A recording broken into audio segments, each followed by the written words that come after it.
जय जय राम कृष्ण हरी, जय जय राम कृष्ण हरी, जय जय राम कृष्ण हरी, जय जय राम कृष्ण हरी. बोला पुंडलिक हरी विठ्ठल श्री ज्ञानदेव तुकाराम पंढरीनाथ महाराज की जय. So what is there today in the school? पालखी सेलिब्रेशन. आपल्या पुण्यातून पालखी येऊन गेलेली आहे. आळंदीतून त्याची वारी निघालेली आहे. वारकरी इथून प्रस्थान करून गेलेले आहेत. सो ही जी परंपरा आहे it is very long back, 800 approximately 800 years old. So Sant Dnyaneshwar Maharaj Palkhi, it is an iconic 800-year-old annual procession of Varkari tradition that carries Saints Paduka from Alandi to Pandharpur for Ashadi Ekadashi. हे राहतात तुकोबाराय, डोक्याला मुंडासं, गळ्यामध्ये एक तारी, हातात चिपळ्या, टिळा आणि तोंडात हरिनाम. तुकारामांचे जवळजवळ 4583 अभंग प्रसिद्ध आहेत. मुलांनो, संख्या विचार करायला सुद्धा मोठी आहे.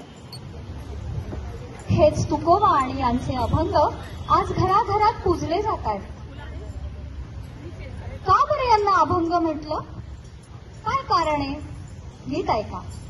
भंग म्हणजे तुटणं आणि अभंग म्हणजे न तुटलेलं. तुकोबांच्या काव्यरचना अभंग ह्या नावाने का प्रसिद्ध झाल्या ह्याची 1 मिनिटात तुम्हाला मी गोष्ट सांगणार आहे. अज्ञानाच्या अंधारात चाचपडणाऱ्या लोकांना प्रकाश देण्यासाठी तुकाराम महाराजांनी ठिकठिकाणी जाऊन अभंग गायले, रचना कीर्तन केली. त्यांचं गोड गाणं लोकांच्या इतकं मनात ठसत होतं, रुजत होतं की जणू काही प्रत्यक्ष पांडुरंग आपल्या समोर येऊन उभा आहे असं लोकांना वाटायचं. हळूहळू हळू करत हजारोच्या संख्येने लोक तुकाराम महाराजांचे अभंग ऐकायला जमायला लागले.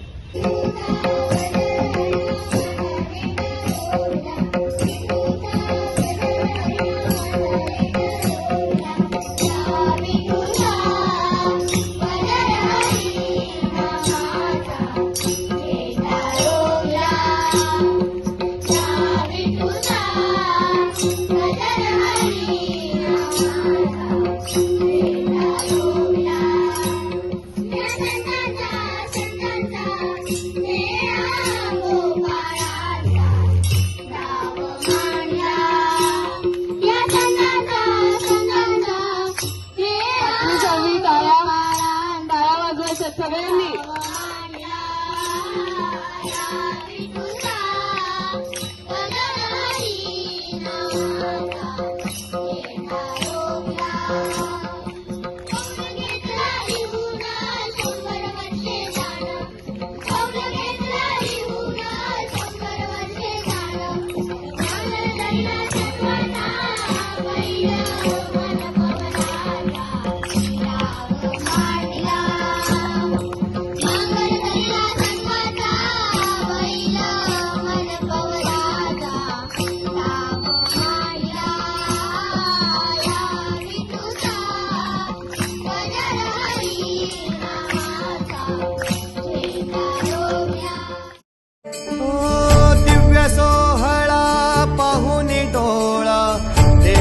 माऊली माऊली झाला, रंगी रंगला जीव दंगला, भुवरिया